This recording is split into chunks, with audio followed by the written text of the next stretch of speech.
Links forward करिए if all the resources are also put in. So with that in mind, this inequity, it exists in all the spheres. But this panel is very good. We have given, state majority to women.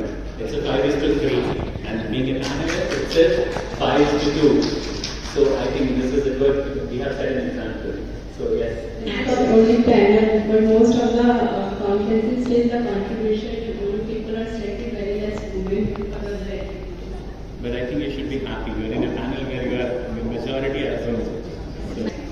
So apart from this, in terms of the number of women, whatever divide it exists in our society at a large level, and prioritizing, resources for 59% in hepatobiliary cancer is not as much, 37%.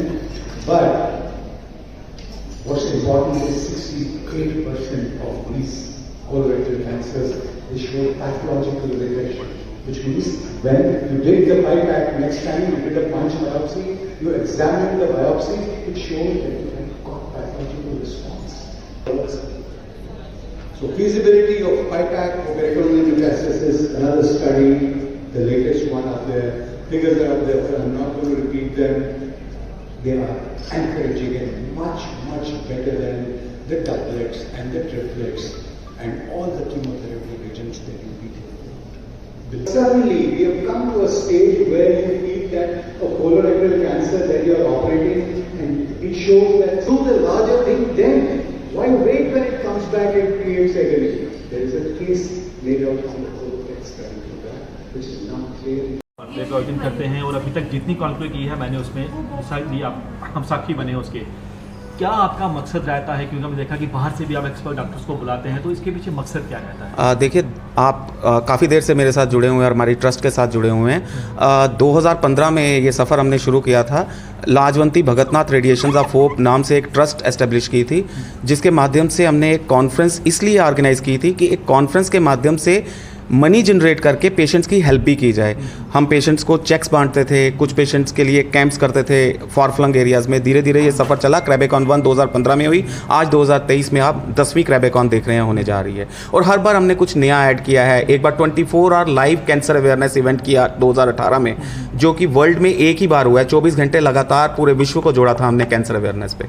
तो हमारा basic मोटो है cancer awareness. और आज हमने जो इस आज की कड़ी 10th कड़ी में जो लाए हैं एक नई चीज़, वो अमेरिकन ऑन्कोलॉजी इंस्टीट्यूट के सौजन्य से 4 बसेस वर्ल्ड कैंसर केयर की लगी हुई हैं आज इधर ही साइट पे, और पेशेंट्स आ रहे हैं यहाँ। कुछ जनरल पब्लिक आ रही है। Tumour markers free of cost हैं, मैमोग्राफीज फ्री ऑफ कॉस्ट हैं, और कुछ और अन्य bone densitometry free of cost है। ओरल कैंसर स्क्रीनिंग के बस में हो रही है, तो वो सारी चीज़ें फ्री ऑफ कॉस्ट हो रही हैं जनरल पब्लिक के लिए। तो ये कैंसर के कॉन्फ्रेंस जो हो रही है, उसमें breast cancer contouring workshop post graduates के लिए है, preventive oncology workshop, environmental and occupational determinants of cancer पे हैं, जो ऑक्यूपेशन से कैंसर होते हैं उन लोगों को हमने जोड़ा है, कैसे अपने आप को बचाया जाए। तो जनरल जो मेडिकल एकेडमिक लेक्चर्स तो चल ही रहे हैं, आपने देखे वो।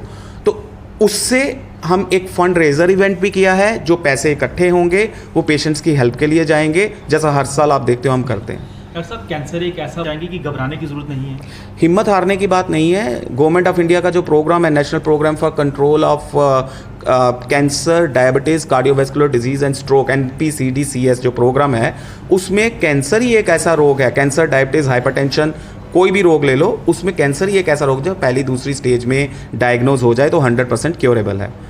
पहली स्टेज में 100% के करीब क्योरेबल है। तो हमारी प्रॉब्लम ये है कि पेशेंट्स हमारे पास 3rd और 4th स्टेज में आते हैं। एक फार्मूला है जो हम अपने स्टूडेंट्स को पढ़ाते हैं, 80% पेशेंट जो हैं हमारे पास लेट स्टेजेस में आते हैं, जबकि 20% ही वो ठीक हो सकते हैं। 20% पेशेंट जो हैं हमारे पास वो ही अर्ली स्टेज में आते हैं, जबकि वो 80% ठीक हो सकते हैं। तो हमारा मोटो क्या होना चाहिए, उन पेशेंट्स को 100% कैटेगरी में लाना जो कि पहले आए ट्रीट होने, पहली और दूसरी स्टेज में, और 100% क्योरेबल हो जाएं। और उसी के लिए अवेयरनेस के लिए ये कॉन्फ्रेंसेज हैं। देखिए, ये कैंसर कॉन्क्लेव जो डॉक्टर दीपक ने करी है, ये पहली नहीं है, ये इनकी 10वीं कैंसर कॉन्क्लेव है। ये हर साल करते हैं। ये एक एफर्ट है to create awareness among people, common masses के बीच में अवेयरनेस क्रिएट करने का एफर्ट है कि dos and don'ts of cancer क्या है। इसमें बड़े लोगों को बहुत चीज़ों के बारे में, कॉमन चीज़ों के बारे में पता नहीं होता, जिनको हम आसानी से प्रिवेंट कर सकते हैं और कैंसर से हम बचा सकते हैं अपने लोगों को। जैसे डॉक्टर साहब ने अभी बताया, vaccination, HPV human papilloma virus vaccine जो है वो सर्वाइकल कैंसर करती है। इसकी वैक्सीनेशन अभी की नहीं निकली हुई है, इसकी वैक्सीनेशन काफ़ी टाइम से, कोई 10 साल हो गए हुए उसको निकले हुए, मगर अवेयरनेस नहीं है। हम किस वैक्सीनेशन के पीछे पड़े हुए हैं? हम पड़े हुए हैं जी पोलियो, डिप्थीरिया, कोविड तो चलिए वो तो एक टेम्परेरी फेज था, बट जो नेशनल इम्यूनाइजेशन प्रोग्राम जो है हमारा, जो यूनिवर्सल इम्यूनाइजेशन प्रोग्राम है, उसमें हम इन्हीं चीज़ों, मीजल्स, मम्प्स, रुबेला, अगर हम उसमें फीमेल्स के लिए इसको इंक्लूड कर दें तो हमारा जो सर्वाइकल कैंसर का इंसिडेंस है इन कमिंग ईयर्स से, अबाउट आज से 20 साल बाद तक या 15 साल बाद तक, it will come down to almost zero, almost zero. ये बढ़ चुके से पता ही नहीं चलता, आदमी कहता मैं बिल्कुल स्वस्थ हूँ, पता ही नहीं चलता। बिल्कुल बिल्कुल, आपने बिल्कुल ठीक कहा। कुछ लोग, कुछ हमारी अपनी गलतियाँ होती हैं, कुछ मरीजों की गलतियाँ होती हैं। हमारी एक होती है कि हम शेखी मारते हैं कि हमको कुछ नहीं हो सकता। हर एक आदमी कहता है मुझे कुछ नहीं हो सकता, वो चीज़ नहीं है। ह्यूमन बॉडी के बारे में जितना मेडिकल साइंस जानती है, दैट इज़ ओनली 1%। 99% हम नहीं जानते कि अंदर क्या हो रहा है, बट चल रहे हैं तो चल रहे हैं। डॉक्टर साहब, जम्मू कश्मीर में देख रहे हैं कि कैंसर जो पेशेंट की तादाद बढ़ रही है, कुछ ऐसे डिस्ट्रिक्ट हैं यहाँ पे सबसे ज़्यादा पेशेंट हो रहे हैं, उसका क्या कारण है? देखिए, ये आपने सवाल जो पूछा है, मैं उसको थोड़ा सा डिफरेंट तरीके से जवाब देना चाहूँगा। जम्मू कश्मीर में आज से 5 साल 7 साल पहले तक डायग्नोस्टिक फैसिलिटीज़ नहीं थी। गाँव के लोग, कैंसर होता था, मर जाते थे, हम क्या रीज़न देते थे, क्या नहीं देते थे, कोई किसी को नहीं पता। सब कहते थे हाँ जी ठीक था, सुबह उठा ही नहीं। अब क्या पता था कोई वो एडवांस स्टेज में चले गए हों, because diagnostic facilities door step पे लोगों के नहीं थी। एक हमारी जो प्रॉब्लम ज़्यादा आती है वो होती है कि रूरल पॉपुलेशन जो है वो शहर में आने से अभी भी डरती है। नॉट दैट कि वो आते नहीं हैं, वो मेडिकल चेकअप के लिए, मेडिकल कंसल्टेशन के लिए अभी भी शहर में आने से डरती है कि शहर में पता नहीं क्या चीज़ हो जाएगी, जो चीज़ ऐसी नहीं है।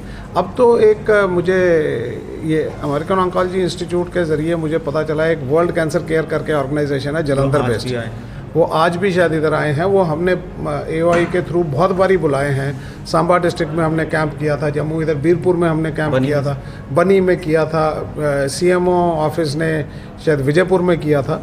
सो वो जो भी डायग्नोस्टिक टेस्ट हैं जिनको हम अदरवाइज़ बहुत कॉस्टली कहते हैं, वो सारे फ्री ऑफ कॉस्ट वो सर्विस प्रोवाइड कर रहे हैं। मैं थोड़ा सा उनके बारे में पढ़ रहा था, तो वो that is probably owned by some non resident Indian staying in UK, और वो ये अपने इंडिया के लोगों के लिए, भारत के लोगों के लिए, हिंदुस्तान के लोगों के लिए उसने ये service totally free of cost दी हुई है, एंड बहुत ही कमेंडेबल है। और इसमें मुझे सांबा का याद है, बिकॉज मैं उधर गया हुआ था, इनाग्रेशन के लिए गया था। हम इंडस्ट्रियल एरिया में कैंप लगाया था, कैंसर स्क्रीनिंग कैंप। उसमें मुझे याद है कि 3-4 केसेस हेल्दी पीपल, जो रूटीन में उनको ज़बरदस्ती पकड़ के लाया गया था, भाई आप आ जाओ इन्वेस्टिगेशन कराने के लिए, उनको वो एक प्री मैलिग्नेंट स्टेज में निकले, तो उनको प्रिवेंट कर लिया, टाइमली इंटरवेंशन हो गई। दूसरा मैं एग्जांपल अपने घर का देता हूँ। मेरी मदर को 2009 में कैंसर डिटेक्ट हुआ। हम उन दिनों जम्मू में भी कुछ नहीं होता था, हम इमीडिएटली बॉम्बे चले गए। बॉम्बे में वो डॉक्टर मानने को ही तैयार नहीं थे कि ये आप इतनी अर्ली स्टेज में आप टाटा मेमोरियल पहुँच गए हैं, ये पॉसिबल ही नहीं है, क्योंकि वो कहते हैं हमारे पास तो सारे ख़राब होके केसेस आते हैं। तो और मेरी मदर आज भी ठीक है, आज इस बात को 14 साल हो गए। She is all right, the cancer is totally cured. So cancer, doctor साहब ने बिल्कुल ठीक कहा कि कैंसर क्योरेबल है, कैंसर प्रिवेंटेबल है। हमारे को अवेयरनेस क्रिएट करनी है, अवेयरनेस हमको करनी है, अवेयरनेस आप लोगों को करनी है, मुझे अकेले नहीं करनी है, इस डॉक्टर साहब को नहीं करनी है, हर एक आदमी को। मैं एक चीज़ कहता हूँ, लोग कहते हैं जी कि हमारा ब्रांड एम्बेसडर जी अक्षय कुमार होना चाहिए, हमारे ब्रांड एम्बेसडर प्रियंका चोपड़ा होनी चाहिए। नहीं, हमारे ब्रांड एम्बेसडर कैंसर सर्वाइवर्स होने चाहिए, जो लोगों को ये बता सके भाई मुझे कैंसर था, मैं आज ठीक हो गया हूँ। ये लोग तो पैसे लेके एडवर्टाइज करते हैं। हमारे जो ब्रांड एम्बेसडर्स हैं वो एक्चुअली कैंसर सर्वाइवर्स हैं, और वो कैंसर सर्वाइवर्स होने चाहिए जो गांव में रहते हैं, जो शहर में नहीं रहते, शहर में लोगों को वो अपनी एडवर्टीजमेंट के लिए करेंगे, ब्रांड एम्बेसडर्स बन जाएंगे। गांव के लोगों को कोई लेना देना नहीं, गांव के लोग बहुत सिंपल होते हैं। उनको आप अगर ऐसा, मैं डॉक्टर साहब से यही रिक्वेस्ट करूंगा कि ब्रांड एम्बेसडर्स उन लोगों को बनाइए ताकि वो आपके साथ अपने एरिया में जा सकें। चलिए उनका जम्मू आके दूसरे एरिया में जाना मुश्किल होगा, मगर अपने एरिया में वो लोगों को बता सकें कि कैंसर प्रिवेंट किया जा सकता है, कैंसर ट्रीट किया जा सकता है। आपको अगर पूछूं मैं आजकल सबसे कॉमनेस्ट कॉज ऑफ डेथ क्या है, आपको नहीं पता। मेरे को पता है, आपको क्या पता है, मेरे को ये भी पता है, आपको क्या नहीं पता। सब बोलेंगे हार्ट अटैक। 2019 से कॉमनेस्ट कॉज ऑफ डेथ, मेरे पास फिगर है उसका, पब्लिकेशन है, कैंसर है। इसलिए ये कॉन्क्लेव बहुत ज़रूरी है आप लोगों को बताने के लिए। आप लोगों को ये पता है कि ये ज़रूरी क्यों है। लड़कियों को 9 से 26 साल के बीच में वैक्सीनेशन देना चाहिए, पता है आपको? हाँ या ना? नहीं पता? नहीं पता क्योंकि आपने बात नहीं किया हमसे कभी। 9 से 26 साल के बीच में जिसके पास लड़की है वैक्सीनेशन नहीं देता, मैं उसको अगले बार मेरे कमरे में अलाउ नहीं करता, और एक ग्रुप अलाउ नहीं करता जो कि प्रिवेंटेबल है, तंबाकू खाना। ठीक है ना? आपने देखा होगा जो लोग तंबाकू खाते हैं या सिगरेट पीते हैं उन्हीं को कैंसर ज़्यादा होता है। जैसे हमारे जिस स्टेट में तंबाकू नहीं खाता वहाँ नहीं होता। और कैंसर इतना बढ़िया डिजीज़ है, कैंसर मैं बता रहा हूँ एक फैंटास्टिक डिजीज, कैंसर से बढ़िया कोई डिजीज़ नहीं है। क्यों आजकल क्या क्या बीमारी हो रहा है सोसाइटी में? डायबिटीज़ है, बीपी है। डायबिटीज़ ठीक होता है? देखा है कभी ठीक होता है? प्रिवेंट कर सकते हो उसको डायबिटीज़? अब सोच क्यों रहे हो? प्रिवेंट नहीं कर सकते। क्या रोज़ ब्लड लोगे? कैसे प्रिवेंट करोगे? रोज़ ब्लड लोगे कैसे करोगे? अच्छा, बीपी प्रिवेंट हो सकता है? कैसे लोगे? रोज़ बीपी लोगे? पागल, नहीं तो पागल हो जाओ। कैसे प्रिवेंट करोगे? नहीं कर सकते। अच्छा, बीपी ठीक भी नहीं होती तो कैंसर 50% प्रिवेंट हो सकता है। तंबाकू नहीं खाओ, नहीं होगा। और सर्वाइकल कैंसर वैक्सीन दे दो लड़कियों का, सर्वाइकल कैंसर खत्म। सुनो, मैं जब ज्वाइन किया था ना 74 एम्स में, 50 साल हो गया, अब पैदा नहीं होते सर, तो उस टाइम सर्वाइकल कैंसर इंसिडेंट था 55 1 लाख में, 1 लाख में 55। आज पता है कितना है? 10।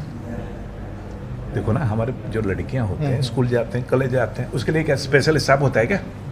तो पिछला जो लड़की गया अगर उसमें HPV वायरस है तो इसको कैंसर हो जाएगा। सर्वाइकल कैंसर एक वायरस की वजह से होता है। आपको पता है हमारे कंट्री में, ये पूरा वर्ल्ड में स्मॉल पॉक्स खत्म हो गई ना? कैसे खत्म हुआ? ये वैक्सीन। पोलियो कैसे खत्म हुआ? वैक्सीन। तो ये दोनों अगर खत्म हो गया भाई वैक्सीन, हम कैंसर को क्यों नहीं खत्म कर सकते वैक्सीन? और हो रहा है खत्म। अच्छा, जहाँ तक क्योर रेट है, आपको पता है काफ़ी लोग हैं, जैसे मैं 2-3 नाम जो पब्लिक आ चुके हैं। अब जानते हो 6 छक्का किसने मारा था हमारे कंट्री में? युवराज सिंह को नहीं जानते हो? वो क्योर्ड है। उसने अपने यूबी कैन करके एक सोसाइटी चलाता है एंड वो क्योर्ड है। आपने कोई डायबिटीज क्यों नहीं तो नहीं देखा हो ना? अच्छा, मनीषा कोइराला हमारे साथ जाती है, she is a good ambassador. मेरे 2 लाख पेशेंट है इंडिया में जो क्योर्ड हो चुके हैं। क्योर्ड, कुछ का नाम मैं इसमें बात बताऊँगा। 2 लाख पेशेंट मेरा है। तो प्रिवेंट होता है, अर्ली डिटेक्ट होता है, क्योर होता है। इससे बढ़िया बीमारी क्या है बताओ? अच्छा, मैं और नहीं बोलूँगा, आप पूछो आपको क्या क्या नहीं आता। कितनी देर तक इसकी हो रही है? ऐसा है, बढ़िया चीज़ है वैक्सीनेशन। 9 से 15 साल के बीच में लड़की को दो, ठीक है ना? कितने सालों तक उसका? 9 से, अरे पूरा लाइफ लॉन्ग है ना? बढ़िया है। और अगर 15 साल की बात है तो 3 इंजेक्शन लेना पड़ता है। उससे ऊपर अगर 26 साल के, हम सब यही डिस्कस कर रहे हैं इधर, इसलिए कॉन्फ्रेंस होना जरूरत है। पहले बात है आप लोगों को समझाना। मेरे को अगर पूछूं आप कितने लोगों को जानते हो वैक्सीन ले लिया हुआ, आपका आंसर आएगा ना। बिल्कुल। अब इग्नोरेंस कोई एक्सक्यूज थोड़ी है। क्यों नहीं जानते हो? क्योंकि आप लोग, हम लोगों ने पूछा नहीं। डॉक्टर दीपक को कभी पूछा वैक्सीनेशन क्या है कैंसर सर्विक्स के बारे में? तो पूछो तभी पता चलेगा। अच्छा, लोगों को कौन बताएगा? आप बताओगे नहीं तो हम बताएंगे। और हम तो इतना स्ट्रिक्ट है, आप अगर आपके पास अगर लड़की है घर में 9 से 26 साल के बीच में वैक्सीनेशन नहीं, आपको मैं अगले बार कमरे में घुसने नहीं दूंगा। हम इतना स्ट्रिक्ट है। अब ये बात इतने एम्फेटिकल है, आपको बंदों को बताना चाहिए, नहीं तो पता क्या चलेगा लोगों को? कौन बताएगा? आप बताओगे नहीं तो हम बताएंगे। हमारे पास सरकार को भी चाहिए कि अवेयर करें। सरकार, यार ये चक्कर सुनो, ये जो बता दिया मेरे अभी लॉन्च जब हुई है तो जब लॉन्च हुई है तो अभी सुनो, ये सब एस्केपिस्ट एटीट्यूड है जो सुबह से शाम तक आपका कैंप कहाँ है, सारा सरकार करेगा तो आप क्या करोगे? सरकार जो भी है, हम भी है ना, हम भी कर सकते इसीलिए हैं। जो आपका प्रश्न था सरकार कि ये कॉन्फ्रेंस जरूरी क्यों है, ये कॉन्फ्रेंस यही जरूरी इसलिए है आप लोगों को समझाना और हमारे जो कलीग आते समझाना। सरकार एक चीज आपसे कि सबसे ज्यादा कैंसर कौन सा कैंसर है और किस शरीर के किस हिस्से में जो सबसे ज्यादा कैंसर? बहुत बढ़िया, बहुत बढ़िया। लेडीज में ब्रेस्ट है, मैं ब्रेस्ट की बात इसलिए नहीं किया, ब्रेस्ट की बात करनी चाहिए। आपने पूछा, ये आप मैं खुश हूँ, सरकार को बीच में नहीं लाना, सरकार अपना काम करे, हमें अपना काम करना चाहिए, ठीक है ना। तो ऐसा है कि ब्रेस्ट कैंसर लेडीज़ में सबसे कॉमन है आजकल।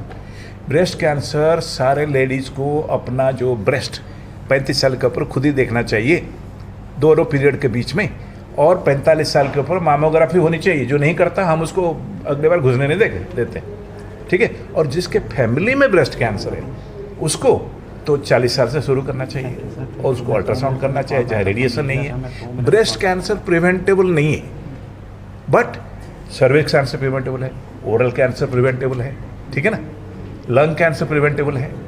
ये तो हमारे लिए हुआ हिंदुस्तानियों के लिए। मैं आपको बता रहा हूँ, आपको कोई अगर अंग्रेजी ज़्यादा बोलता है ना, अंग्रेजी में बात है कुछ बोलता है, आप उसको बता देना एक बंदा है, आप तब तक करना।